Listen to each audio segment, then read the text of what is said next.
अध्यक्ष और हमारी प्रेरणा का स्रोत श्री मल्लिकार्जुन खड़गे जी, हमारे पूर्व राष्ट्रीय अध्यक्ष और हमारी ऊर्जा के स्रोत श्री राहुल गांधी जी, इस न्याय पत्र को मूर्त रूप देने वाले श्री पी चिदम्बरम जी, हमारे संगठन महासचिव श्री केसी वेणुगोपाल जी, आप सबका स्वागत है। सर्वप्रथम वेणुगोपाल जी सबका स्वागत करेंगे।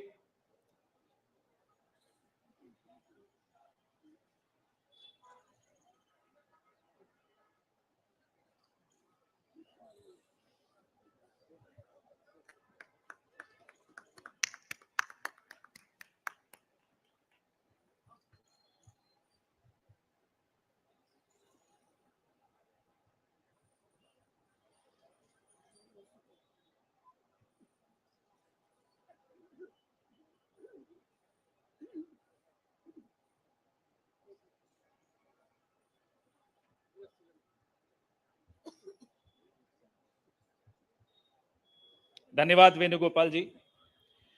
साथियों, हमारे नेतृत्व के लिए और हमारी पार्टी के लिए न्याय केवल एक शब्द नहीं है, न्याय संघर्ष है, न्याय तपस्या है और न्याय हक है। सबसे पहले इस कार्यक्रम को आगे बढ़ाते हुए हम न्याय पत्र का विमोचन करेंगे, उसको जारी करेंगे। मैं माननीय कांग्रेस अध्यक्ष श्री मल्लिकार्जुन खड़गे साहब से आग्रह करूंगा कि वो न्याय पत्र को जारी करें।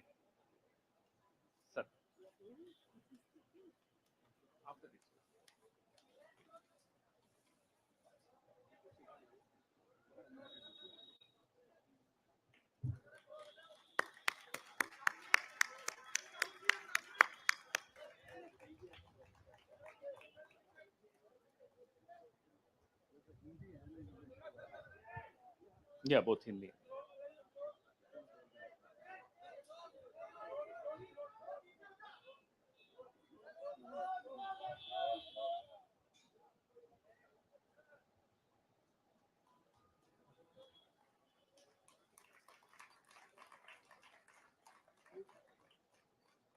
धन्यवाद। अब मैं मैनिफेस्टो कमेटी के अध्यक्ष श्री पी चिदम्बरम साहब से आग्रह करूंगा कि वो इस न्याय पत्र के विषय में कुछ इस पर प्रकाश डालें, आपसे चर्चा करें।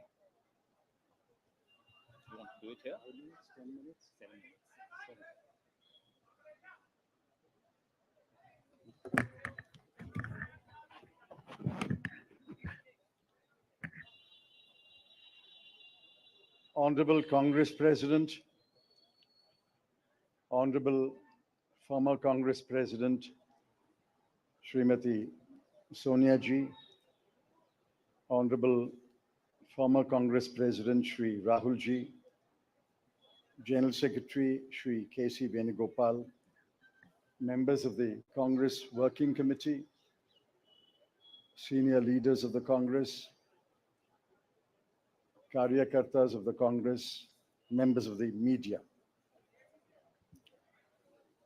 I'm thankful to the Congress President for releasing the Congress Manifesto for the 2024 elections. Earlier, the draft Congress Manifesto was thoroughly discussed in the Congress Working Committee. The recommendations of the members of the Congress Working Committee were taken into consideration, and with the final approval of the Congress President, some changes were made to the draft manifesto. And what we have today is the final manifesto approved by the Congress Working Committee and the Congress President. The broad theme of the manifesto is justice. Every aspect of justice has been threatened, weakened, diminished, and in some cases denied in the last 10 years, especially in the last 5 years. members of the media will recall that in 2019, we had warned of what is likely to happen between 2019 and 24 should the BJP come back to power. We were not soothsayers, but we were active workers on the ground who could sense what is happening in this country. I'm sorry to report that what we had predicted in 2019 has come to pass in 2024. We had said institutions will be diminished or captured. That has happened. We had said freedom will be restricted, and that has happened. We had said that the weaker sections of the people will be denied their rights and their privileges. That has happened. We had said that Parliament will be diminished. That has happened.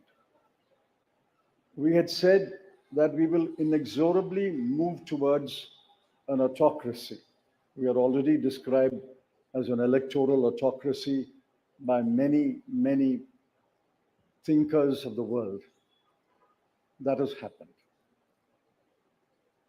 While we are unhappy that what we had predicted has happened, we have in this manifesto suggested bold measures to reverse the damage that has happened in the last 5 to 10 years. The overall theme of the Congress manifesto is 3 powerful words: work, wealth, and welfare. I shan't take long. I'll explain each word in one sentence. Work means we must create jobs. If anybody had any doubt, read the report of the ILO that was released 10 to 15 days ago. The government came up with a lame defense through the chief economic advisor, but the defense only made it worse. The ILO report shows that unemployment has assumed monstrous proportions in this country. Yesterday, the media carried a report that 30% of the outgoing class in the Indian institutes of technology, the premier institutions of our country, are unemployed. They have not been placed. Jobs, jobs, jobs is a cry everywhere in India. Work encapsulates that section on work. The sections on work encapsulates what we will do to create jobs. The second is wealth. Wealth must be created before it is distributed. On the contrary, the 5 years of the Modi government shows that wages have been stagnant in this country. The average income of the bottom 50% has either remained stagnant or diminished or decreased for the bottom percentiles. We have to create wealth, and that can only be created by growth. The UPA government delivered 8.5% growth in its first term, 2004 to 2009. And over a 10-year period, Dr. Manmohan Singh's government delivered 7.5% growth. Even the futile attempt by the BJP government to revise the figures made it 6.7%. But over the last 10 years, the average growth is only 5.8. And if you count the year that ended on 31st March, given the inflated figures, it will still be 5.9. The difference between 7.5 and 5.9 may appear to be trivial, 1.6%. But it's not a trivial difference. It is a difference that makes between a moderately slowing economy and a robust economy. So the second broad theme is wealth. We have to create wealth, which means we must have investment, capital investment, private investment, government investment, and foreign investment. Once we create jobs and once we set in motion policies that will create wealth, this country will go back to the high growth path of the UPA governments. The third section, which addresses many aspects of justice, is welfare. So work, creating wealth, which results in welfare. The welfare of whom? I have always accused the BJP government, the Modi government, is a government of the rich, by the rich, and for the rich. This government is driven only by the interests of the top 1% of this country. But we have to look at the bottom 50%. The bottom of the pyramid, the bottom 50% is as important as those who are well off. And in the bottom 50%, as we go down the ladder, the bottom 20% are extremely poor. It has been estimated that 23 crore people are still poor in this country. UPA government lifted 24 crore people out of poverty. And we promise that if the Congress or a Congress-led government comes to power in 2024, we will lift 23 crore people out of poverty in the next 10 years. That's possible, it's doable, and I conclude by saying the Congress has done it before and we can do it again. I appeal to all of you to spread the message of this manifesto to the nook and corner of this country and ask the people to vote for the hand symbol and to vote for all our allied parties throughout this country. Thank you.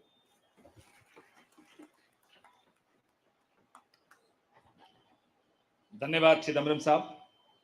मैं माननीय राष्ट्रीय अध्यक्ष श्री मल्लिकार्जुन खड़गे साहब से आग्रह करूंगा कि वो दो शब्द कहें।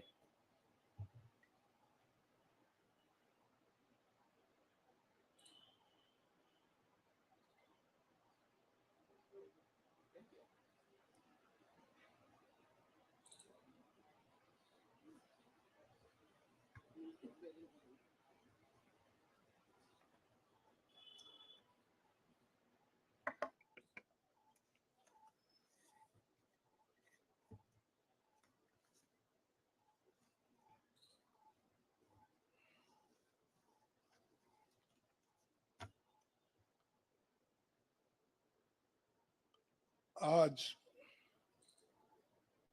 हमारे कांग्रेस चुनाव घोषणा पत्र जारी करने के मौके पर कांग्रेस पार्टी के भूतपूर्व अध्यक्ष और हमारे चाहते नेता श्रीमती सोनिया गांधी जी और भूतपूर्व अध्यक्ष श्री राहुल गांधी जी और यहाँ पर पधारे हुए हमारे कांग्रेस पार्टी के सभी नेतागण और खासकर इस जो घोषणा पत्र को तैयार किए श्री पीसी चिदम्बरम जी, केसी वेणुगोपाल जी और सारे वर्किंग कमेटी के मेंबर्स, मीडिया के मेरे दोस्तों, आज मुझे ये भी याद करना है कि बाबू जगजीवन राम का जन्मदिन भी है और जो बाबू जगजीवन राम हमारे पार्टी में बहुत साल तक 1947 से लेकर 1984 तक 1984 तक वो इस पार्टी में रह के काम किए। फिर जो कुछ उनका कंट्रीब्यूशन था, ते बड़ा कंट्रीब्यूशन मिनिस्ट्री में उन्होंने किया। ऐसे दिन आज हम ये घोषणा पत्र गरीबों के लिए हम अर्पित कर रहे हैं। आज भारतीय राष्ट्रीय कांग्रेस के 2024 के लोकसभा चुनाव का घोषणा पत्र जारी किया जा रहा है। इस मौके पर मैं आप सभी का स्वागत करते हुए 22 दिसंबर 2023 को जो चिदम्बरम जी की अध्यक्षता में 16 सदस्यीय कांग्रेस मैनिफेस्टो कमेटी बनी थी और 19 मार्च को CWC ने इसे मंजूरी दी थी। व्यापक जनभागीदारी और संपर्क के बाद हमारा घोषणा पत्र बना है। इसके लिए वेबसाइट आवाज भारत की बनी, जिस पर भी काफी सुझाव मिले। हमारा ये घोषणा पत्र देश के राजनीतिक इतिहास में न्याय के दस्तावेज के रूप में याद किया जाएगा। राहुल जी के नेतृत्व में चली भारत जोड़ो न्याय यात्रा में 5 पिलर्स पर ध्यान केंद्रित किया गया था।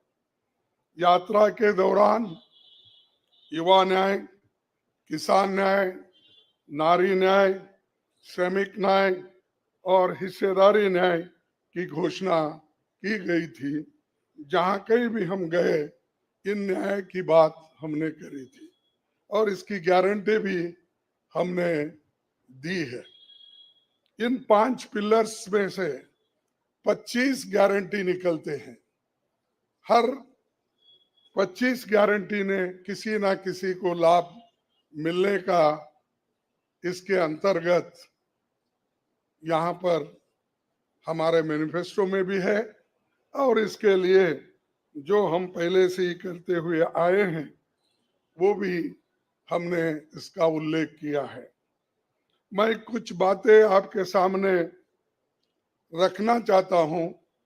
खासकर युवा न्याय के तहत हर शिक्षित युवा की पहली नौकरी अप्रेंटिसशिप के साथ पक्की हो जाए, ऐसी एक गारंटी हम दे रहे हैं। और उसके लिए हम 1 लाख रुपए, उसके लिए हम एक अप्रेंटिसशिप कोर्स करने वालों को खर्च करेंगे और इससे ये फायदा होगा, किसी ना किसी जगह उसको पक्की नौकरी मिलेगी, क्योंकि ये स्किल डेवलपमेंट के तहत और बहुत से इंडस्ट्रीज में इनको काम मिलेगा। नारी न्याय के तहत गरीब परिवार की महिला को सालाना 1 लाख की मदद देंगे। कोई तालियां नहीं बजा रहे, क्या बात है? गरीब परिवार की महिला को सालाना 1 लाख की मदद देंगे और किसान न्याय के तहत किसानों की कर्ज माफी और MS की कानून की गारंटी भी हम देंगे। और श्रमिक न्याय, इसके तहत मनरेगा में भी 400 रुपए, ये न्यूनतम, कम से कम 400 रुपए मजदूरी दिया जाएगा। हिस्सेदारी न्याय में सामाजिक आर्थिक समानता के लिए हर व्यक्ति और हर वर्ग की गिनती या जातीय जनगणना होगी, जिससे सबको फायदा होगा। या किसी के फॉर में, किसी के अगेंस्ट में ये नहीं है कि हालात को समझने के लिए ये जाति जनगणना करेंगे, जैसा कि SC ST की जाति जनगणना होती है, और वैसा ही जो पिछड़े लोग हैं और भी ये अपर कास्ट में भी गरीब लोग हैं, सबकी हालत क्या है ये जानने के लिए हम जाति जनगणना कराएंगे और इसका फायदा हर वर्ग को मिलेगा। हमारे घोषणा पत्र में संवैधानिक न्याय, कॉन्स्टिट्यूशनल जस्टिस खंड में लोकतंत्र बचाओ, भय से मुक्ति से लेकर मीडिया, न्यायपालिका आजादी, भ्रष्टाचार के खिलाफ मुहिम जैसे मुद्दे, कला संस्कृति जैसे विषय भी है। आर्थिक न्याय, इकोनॉमिक जस्टिस खंड में आर्थिक नीतियों, बेरोजगारी, टैक्सेशन और टैक्स रिफॉर्म्स, ये सारी चीजें उसमें हम लाएंगे। इंडस्ट्री और इंफ्रास्ट्रक्चर पर ठोस काम हम करेंगे। राज्य न्याय, जस्टिस फॉर द स्टेट्स में संघीय विकास, पूर्वोत्तर भारत पर रोशनी हम डाले हैं, और जहां कहीं भी फेडरल स्ट्रक्चर को धोखा होगा हम उस वक्त अपनी आवाज उनके साथ भी उठाएंगे, और जब हमारी गवर्नमेंट आएगी तो उनको बराबरी का हिस्सा देंगे, और ताकि वो पैसे के लिए तरस ना हो, चाहे वो ड्रॉट हो, फ्लड हो, डिसास्टर्स हो, इसके लिए नेचुरल डिसास्टर, इन सब के लिए फेडरल गवर्नमेंट को कानून के तहत जो मदद मिलना चाहिए वो हम जरूर उनको दिलाएंगे। उसी के साथ देश की प्रतीक्षा और आंतरिक सुरक्षा के महत्व को ध्यान में रखकर रक्षा न्याय की भी खंड है, जिसमें विदेश नीति भी है, और विदेश नीति हमारी अब तक सफल हुई है, और उसी नीति पे अगर ये लोग काम करते थे और ठीक ढंग से चलते थे, और बहुत से मुश्किल हमको आज जो आ रहे हैं वो कभी नहीं आते थे। तो इसीलिए हम अपना रक्षा न्याय का देश की रक्षा के लिए पूरा हम काम करेंगे। आखिरी एक महत्व का बिंदु पर्यावरण न्याय भी देंगे। आप सभी से मैं अनुरोध करूंगा कि घोषणा पत्र को बारीकी से देखें, परखे, इसमें आपको भविष्य के भारत की शानदार नया तस्वीर दिखेगा, और इसके लिए आप ठीक ढंग से आप काम कर सकते हो। आजादी के बाद 1951-52 में चुनावों से राजनीतिक दल घोषणा पत्र जारी करते समय बहुत से दावे करते हैं लोग, पर कांग्रेस हमेशा जमीनी हकीकत पर चलती है। 1951 में पंडित जवाहरलाल नेहरू के नेतृत्व में हमारा जो घोषणा पत्र जारी हुआ उसका नाम था व्हाट कांग्रेस स्टैंड्स फॉर। उसका नाम था व्हाट कांग्रेस स्टैंड्स फॉर। पहले घोषणा पत्र को लेकर ये टिप्पणी की गई थी, no exaggerated claims were made, no ambitious plans to entice public or deceive the electorate had been placed before them. A realistic view of what was capable of achievement and implementation alone was presented. ये पंडित जवाहरलाल नेहरू जी के जमाने में घोषणा पत्र दी थी, जो realistic है, जो ग्राउंड लेवल पे हम कर सकते हैं, उसी के बारे में उन्होंने बोला था। किसी को फंसाने के लिए नहीं, झूठ बोलने के लिए नहीं, हम जो भी कहते हैं वो करके दिखाते हैं, ये उनका कहना था। और वही आज भी हम कर रहे हैं, जो कर सकते हैं वही हम इसमें घोषणा पत्र में लिखे हैं। और बहुत से हमारे विद्वानों से भी हम बात किए हैं कि इसमें क्या कर सकते क्या नहीं कर सकते, उनके सलाह के मुताबिक ही आज हमने ये सारी चीजें आपके सामने रखे हैं। ये हमारा 139 ईयर्स साल का शानदार इतिहास है। ये देश के सामाजिक आर्थिक विकास की गति को बहुत तेज करेगा। किसानों, मजदूरों और महिलाओं, युवाओं, गरीबों, वंचित तबकों के विकास के जो बंद दरवाजे हम खोलेंगे, क्योंकि ये मोदी सरकार में ये सारे दरवाजे गरीबों के लिए, महिलाओं के लिए, युवाओं के लिए बंद है।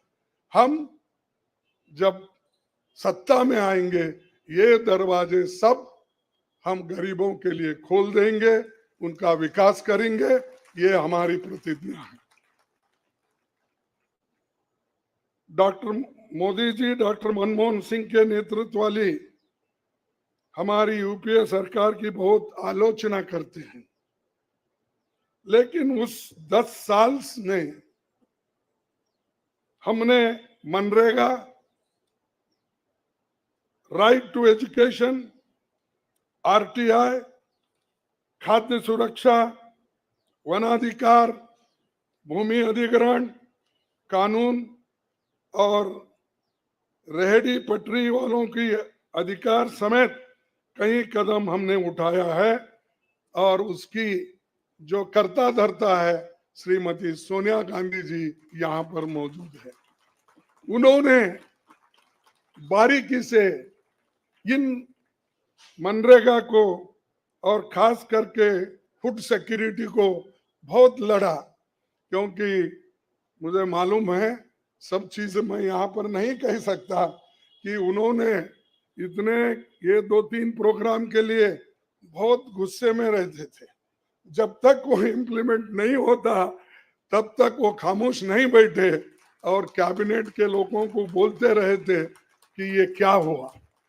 जब हुआ तब वो भी खुशी मना लिए और हम भी लोग बोले कि भाई ठीक हो गया। और जब बाहर इसका गया कि जो ये मनरेगा का, फूड सिक्योरिटी का और कंपलसरी एजुकेशन का ये जो संदेश बाहर गया, तब लोग सभी खुश होने लगे, सभी बोलने लगे ये बहुत अच्छा यूपीए गवर्नमेंट ने किया, सोनिया गांधी जी ने किया। ये बात बाहर आ गई। इसीलिए ये हमारा जो पहले से गरीबों के लिए वायदे थे वो हम पूरे करेंगे। मोदी जी 10 सालों में इसके मुकाबले का एक काम भी नहीं कर सके। आप बताइए कौन सी ऐसी बड़ी फैक्ट्री जो एम्प्लॉयमेंट क्रिएट कर सकती है, जो नेहरू जी के जमाने में बने वैसे कोई एक बड़े बड़े काम उन्होंने किया है। जिस देश में एक सुई नहीं बनती थी उस देश में पंडित जवाहरलाल नेहरू, इंदिरा गांधी जी ने रॉकेट बनाकर उड़ा कर दिखाया।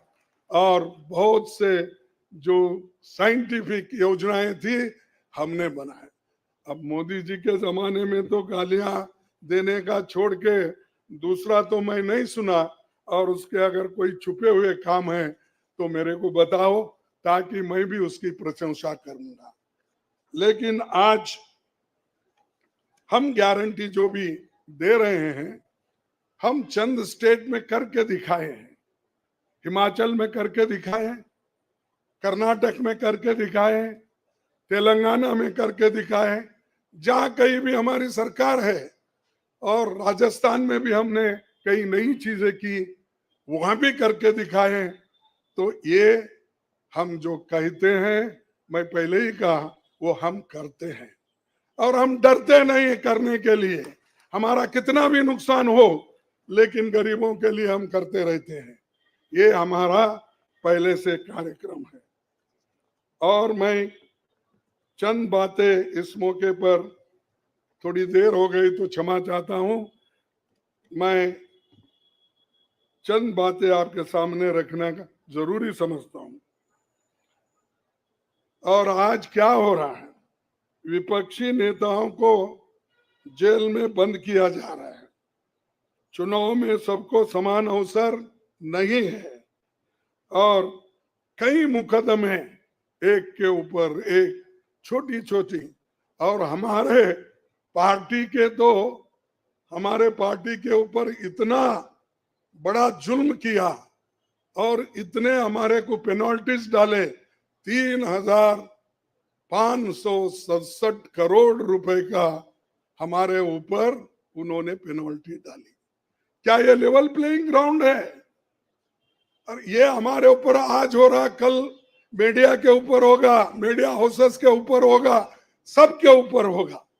तो इसीलिए इस देश के डेमोक्रेसी को बचाना है, संविधान को बचाना है। इसलिए हम सब लोग, देश के लोग एक होना चाहिए और लड़ना चाहिए। और जो ऑटोक्रेटिक मोदी साहब है उनको हटाना चाहिए। ये मेरा आपसे विनंती है। जब तक आप ये काम नहीं करेंगे तब तक हम सिर्फ बातों से नहीं होगा। आप लोग घर घर जाके, और हमारी गारंटी कार्ड जो है, इन गारंटी कार्डों को घर घर तक पहुंचाने का काम हमारे कार्यकर्ता करें। जब तक आप घर घर नहीं जाएंगे, वोटर से नहीं मिलेंगे, कुछ भी होने वाला नहीं है। सिर्फ स्लोगन से या मेरे भाषण से कुछ बदलाव होने वाला नहीं। बदलाव होगा तुम जनता से जब मिलेंगे, घर घर जाएंगे, महिलाओं से मिलेंगे, युवाओं से मिलेंगे, और जितने भी हमारे पेरेंट्स हैं, बड़े हैं, उनसे मिलके, किसानों से मिलके आप लोग काम करेंगे, तभी हम कुछ हासिल कर पाएंगे।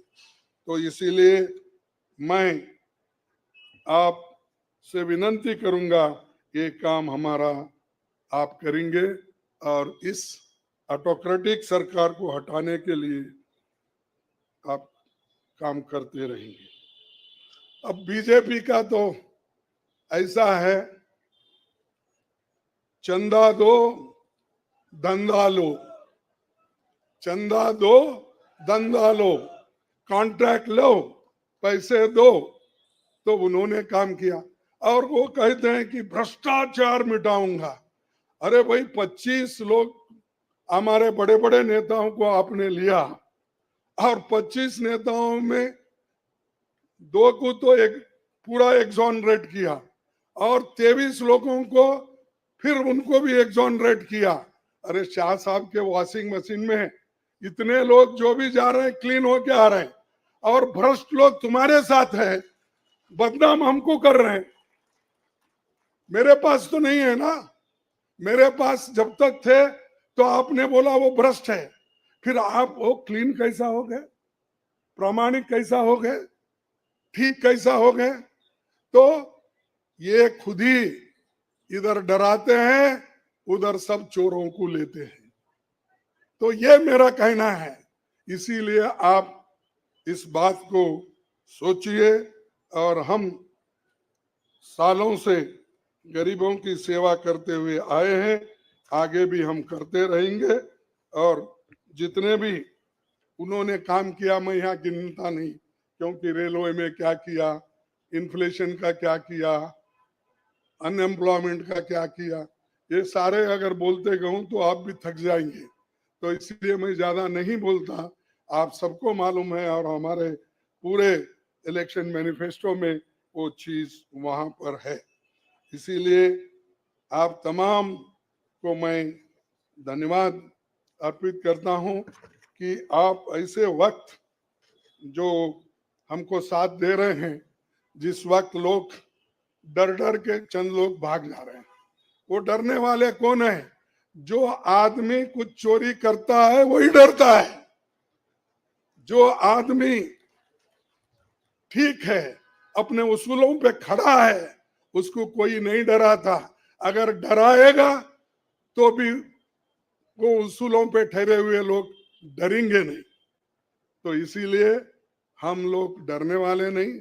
हमारे नेता श्रीमती सोनिया गांधी जी, राहुल गांधी जी, डर उनमें नहीं है और डर का नाम भी नहीं है।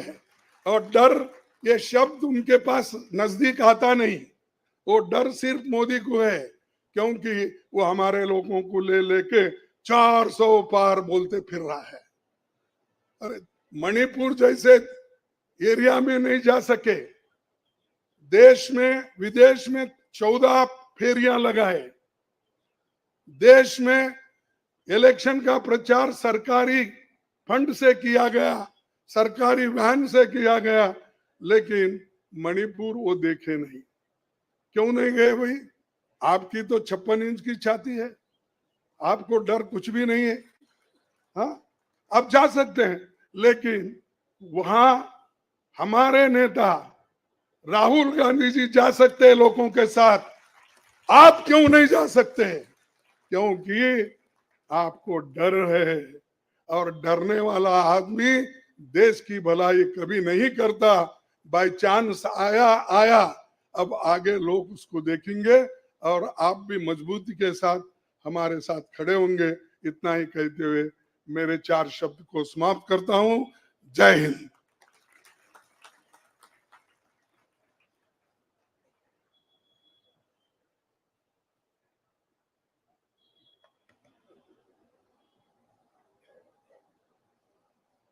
धन्यवाद खड़गे साहब।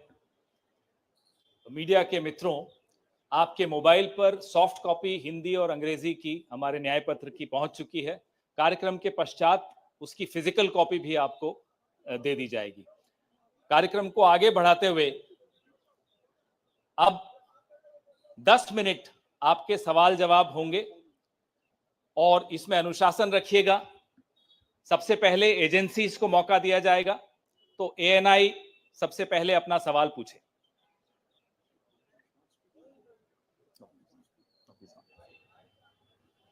माइक दे दीजिएगा मीडिया के साथियों को।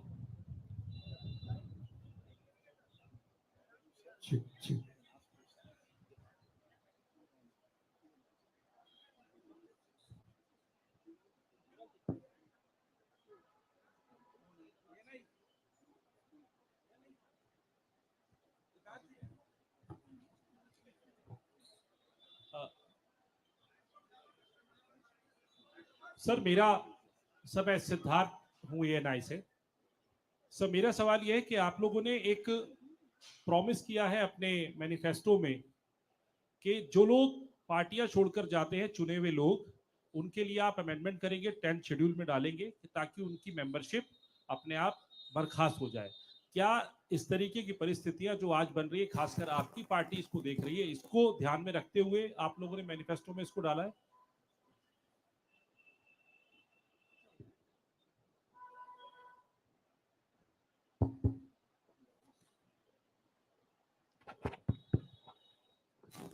You are asking about the anti-defection law, which is now in the 10th schedule.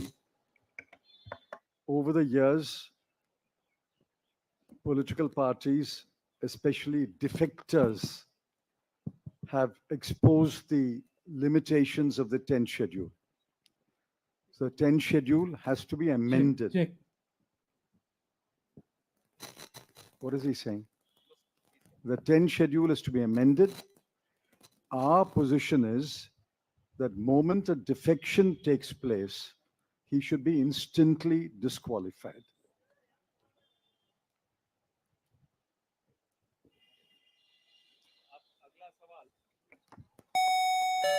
अगला सवाल PTI.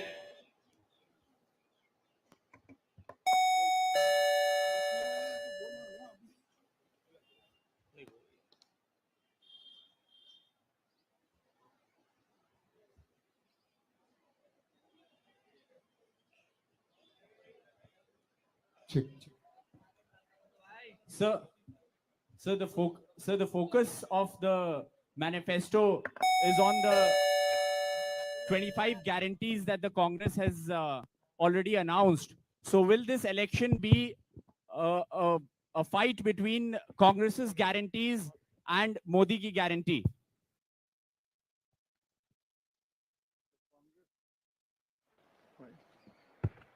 The Congress guarantees are concrete guarantees.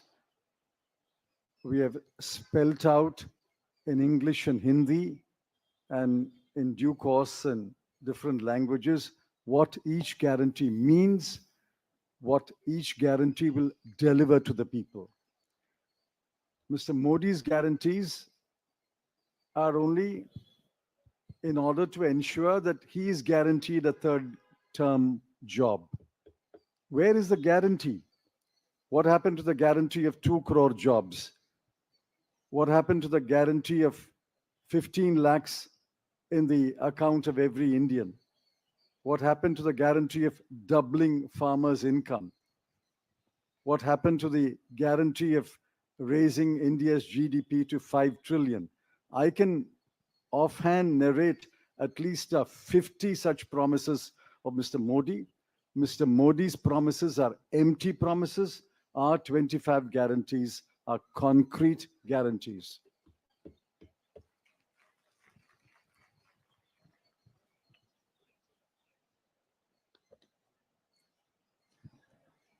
Good afternoon. I agree with what Mr. Chidambaram ji said. But this election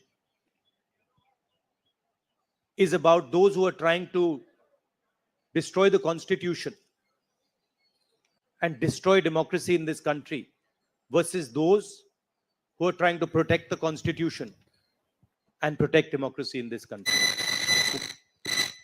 We do believe that it is very important,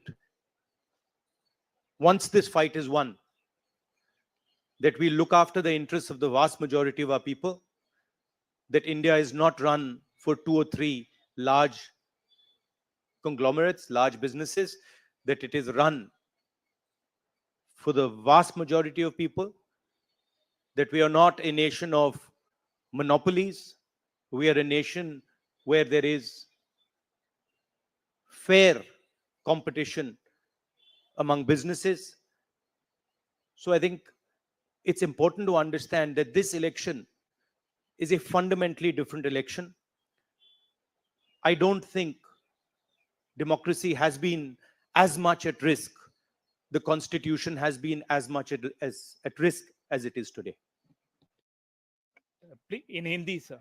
ये जो चिदम्बरम जी ने कहा उससे मैं सहमत हूं, मगर ये जो चुनाव है ये लोकतंत्र को और संविधान को बचाने का चुनाव है। एक तरफ एनडीए नरेंद्र मोदी जी जो कॉन्स्टिट्यूशन पर आक्रमण कर रहे हैं,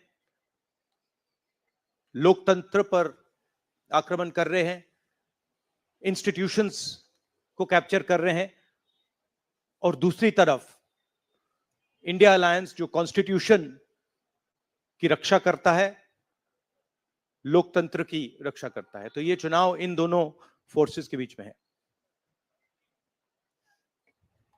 धन्यवाद। मौसमी सिंह, आज तक।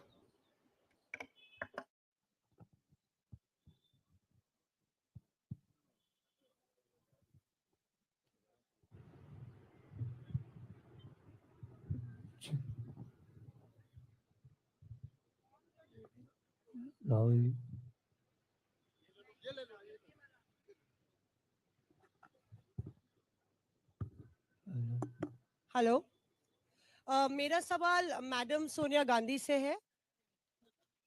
मैम, अगर आपसे सवाल,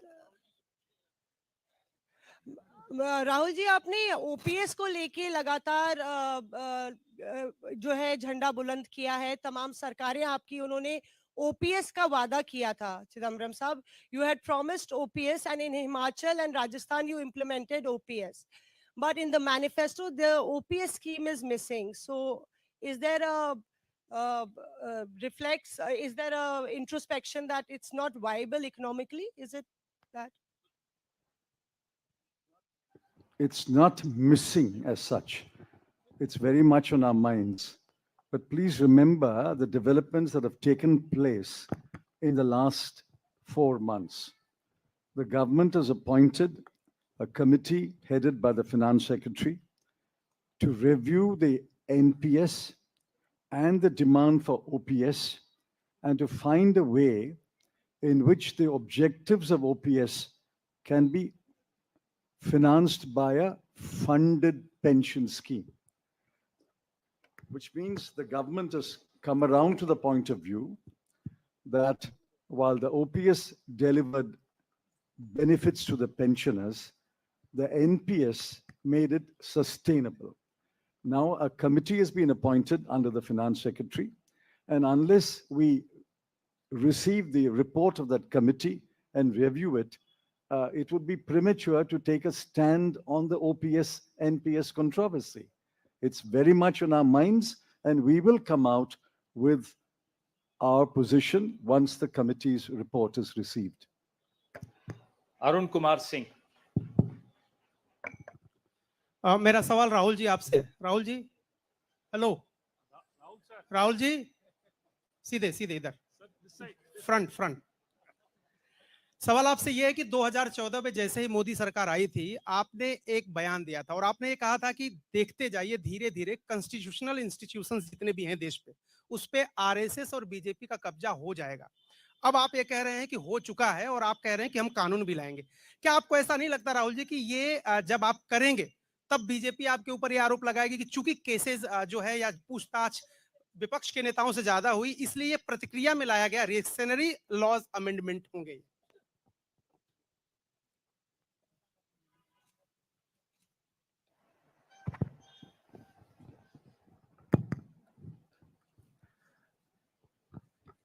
सबसे पहले ये समझना होगा कि हिंदुस्तान के राजनीतिक स्ट्रक्चर में हो क्या रहा है। आरएसएस ने और बीजेपी ने और खासतौर से नरेंद्र मोदी जी ने जो स्ट्रेटजी बनाई है, उसका फाउंडेशन क्या है, उसकी नींव क्या है, सबसे पहले यह समझना है। नरेंद्र मोदी जी ने जैसे अदानी जी की मोनोपोली है पोर्ट्स पर, इंफ्रास्ट्रक्चर पर, डिफेंस में, वैसे नरेंद्र मोदी जी ने पॉलिटिकल फाइनेंस की मोनोपोली बनाई है। कैसे बनाई है? ED, CBI, income tax department का प्रयोग करके। अगर आप बॉन्ड स्कीम्स को देखें तो उसमें साफ दिख जाता है कि नरेंद्र मोदी जी ने, बीजेपी ने एक प्रकार से पॉलिटिकल फंडिंग एक्सटॉर्शन से, धमकी से, प्रेशर से बनाई है। खारगे जी ने कहा जो भी भ्रष्ट हैं वो सब बीजेपी में जा रहे हैं। उसका कारण है क्योंकि नरेंद्र मोदी जी चाहते हैं कि पॉलिटिकल फाइनेंस की मोनोपोली उनके हाथों में हो। अब हमारे बैंक अकाउंट बंद कर दिए, हमारे पास ओरिजिनल रास्ता जो था वही हमारा रास्ता है। हम जनता के साथ जाकर मिलकर उनके लिए लड़ते हैं। ये जो मैनिफेस्टो बना है, ये मैनिफेस्टो कांग्रेस पार्टी ने नहीं बनाया है। ये मैनिफेस्टो हिंदुस्तान की जनता ने बनाया है। हमने सिर्फ इसको लिखा है, ठीक है, और हमने सिर्फ इसको लिखा है। जो किसानों ने हमें बताया, खारगे जी को बताया, मुझे बताया, बाकी नेताओं को बताया, वो हमने लिखा है। चाहे वो रोजगार की बात हो, चाहे वो कॉन्ट्रैक्ट लेबर की बात हो, हजारों लोगों से बात करके हमने ये हिंदुस्तान की आवाज है, ये लिखी है। मगर जो राजनीति में आज हो रहा है वो क्लियर है कि सब पार्टीज को नरेंद्र मोदी, ईडी, सीबीआई, इन इंस्टीट्यूशंस को कैप्चर करके फाइनेंशियली मोनोपोली बना रहे हैं अपनी। और चुनाव के बाद रियलिटी है कि ये जो फाइनेंशियल मोनोपोली बड़ी इंटरेस्टिंग चीज है, क्योंकि सारा इंफॉर्मेशन, सारा का सारा इंफॉर्मेशन, किससे एक्सटॉर्शन किया है, किसको कॉन्ट्रैक्ट दिया है, कॉन्ट्रैक्ट देने के बाद उसने कितना पैसा दिया है, वो पूरी ब्लूप्रिंट, पूरी की पूरी ब्लूप्रिंट इलेक्टोरल बॉन्ड्स में लिखी हुई है। तो नरेंद्र मोदी जी ने आज नहीं तो कल ऑपोजिशन को पूरी chargesheet, proof sheet electoral bonds के थ्रू पकड़ा दी है। तो इसीलिए थोड़ा टेरर हो रहा है उनको, इसीलिए नंबर निकला है 400 पार। इसलिए ये महाराष्ट्र में हमारे नेता ले जा रहे हैं, हरियाणा में सब जगह हमारे नेता ले जा रहे हैं, क्योंकि इनको लग रहा है कि भैया अगर 400 पार नहीं 180 हो गई, 160 हो गई, 140 हो गई तो नैया पार हो जाएगी। Thank you. आशीष सिंह।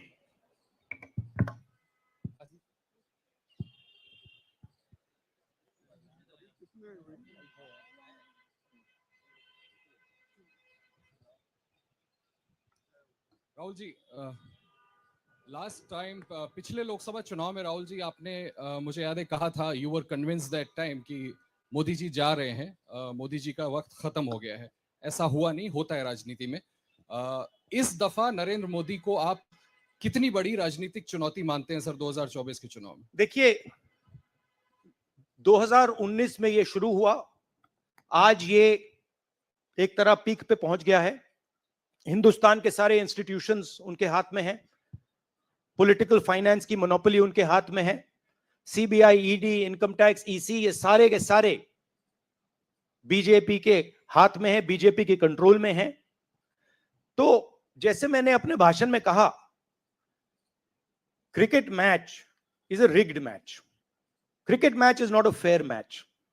उसमें चाहे सोशल मीडिया की बात करें, आप हमारे नेताओं के, ऑपोजिशन नेताओं की सोशल मीडिया देख लीजिए, मेरा यूट्यूब देख लीजिए, मेरा फेस टाइम देख लीजिए, फेसबुक देख लीजिए, इंस्टाग्राम देख लीजिए, तो ये सारा का सारा स्ट्रक्चर कंट्रोल्ड है, रिग्ड है। इसलिए बहुत जरूरी है कि जनता इस बात को समझे कि ये नॉर्मल चुनाव नहीं है, ये लोकतंत्र को बचाने का, संविधान को बचाने का चुनाव है, और इसको लड़ना और जीतना बहुत जरूरी है। ये चुनाव 2-3%, 5% और बाकी हिंदुस्तान के बीच में चुनाव है, और जो बाकी हिंदुस्तान चाहता है वो इस मैनिफेस्टो में है, और जो 2% चाहता है, जो अदानी जी चाहते हैं, वो आप उनका मैनिफेस्टो देख लीजिए, आपको पता लग जाएगा, उसमें उनकी रिक्वेस्ट लिस्ट पूरी की पूरी आपको मिल जाएगी।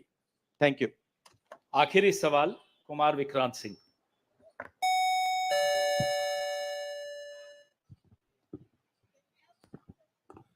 राहुल जी, 2009 में आपको भी याद होगा, उस वक्त मैनिफेस्टो में 2 तस्वीरें थी, मनमोहन सिंह जी की और सोनिया गांधी जी की। पूछा गया था पीएम कैंडिडेट कौन होगा, सोनिया जी ने अपनी तस्वीर छुपा ली थी। आज 2 तस्वीरें हैं, राहुल गांधी जी की और खड़गे जी की। कोई तस्वीर छुपाएंगे, कोई दिखाएंगे? नहीं, ये आप बड़े डिस्ट्रैक्शन वाले क्वेश्चन पूछते हो। देखिए, इंडिया गठबंधन में डिसीजन लिया गया है कि हम मिलकर एक साथ आइडियोलॉजिकल चुनाव लड़ रहे हैं। चुनाव जीतने के बाद लीडर कौन होगा, प्राइम मिनिस्टर कौन होगा, वो पूरा का पूरा जो कोलिशन है वो मिलकर डिसाइड करेगा। Thank you. धन्यवाद। अब कार्यक्रम की समाप्ति से पहले श्री केसी वेणुगोपाल कल के कार्यक्रम के विषय में आपसे 2 शब्द कहेंगे। Dear friends, today we are already released the Brother, he wants South media chance. इन्हें माइक दीजिए जो साउथ इंडिया से हमारे जो साथी हैं, और ये आखिरी सवाल होगा। chick.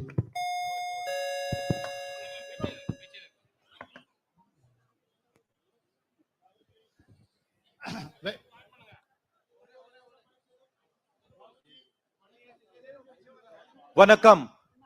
South India's mic is not on, brother. But you have a very strong voice. You can speak without the mic. Sir, Vanakkam. Vanakkam. Venkatraman from Dinamala from Tamil Nadu. Advance congratulations to the Congress party, which is due to this serious campaign by the DMK party and Congress leaders. You are going to get 10 out of 10 seats from Tamil Nadu in the forthcoming parliament election. Do you think the same trend will you expect from across the country? Well, I'm not a soothsayer. Unlike many political commentators, I can't predict the future. But what I'm confident of is that this is a much closer election than is being propagated by the media. It is a close election, and we are going to fight an excellent election, and we are going to win the election. Thank you. Please do remember one thing. Please do remember that there was a similar feeling being generated by the press when Mr. Vajpayee was Prime Minister. There was the India Shining campaign. So we have a similar idea being propagated. India Shining with 2-3 new dimensions. International dimension. All sorts of new dimensions. Full support by the monopolists in the country. But do remember what happened to the India Shining campaign. And do remember who won that campaign. Thank you.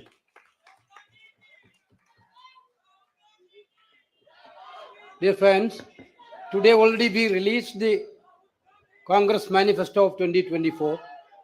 Tomorrow in 2 places, we are launching the manifesto with huge rallies. One is in Jaipur. Tomorrow morning, the manifesto launching will take place in Jaipur. And second rally of launching the manifesto will take place in Telangana, Hyderabad in the evening. There were 2 programs tomorrow. One is in Rajasthan, one is in Telangana for launching the manifesto. I once again thanking all of you for participating in this event. Thank you Venugopal ji. अब सेवा दल के साथियों से आग्रह है कि वो राष्ट्रगान शुरू करें। आप अनुशासन बनाए रखें। राष्ट्रगान के लिए कृपया अपने स्थान पर खड़े हो जाएं। जनगण मन अधिनायक जय हे भारत भाग्य विधाता, पंजाब सिंध गुजरात मराठा द्राविड़ उत्कल बंग, विंध्य हिमाचल यमुना गंगा उच्छल जलधि तरंग, तब शुभ नामे जागे तब शुभ आशीष मागे, गाहे तब जय गाथा जनगण मंगलदायक जय हे भारत भाग्य विधाता, जय हे जय हे जय हे जय जय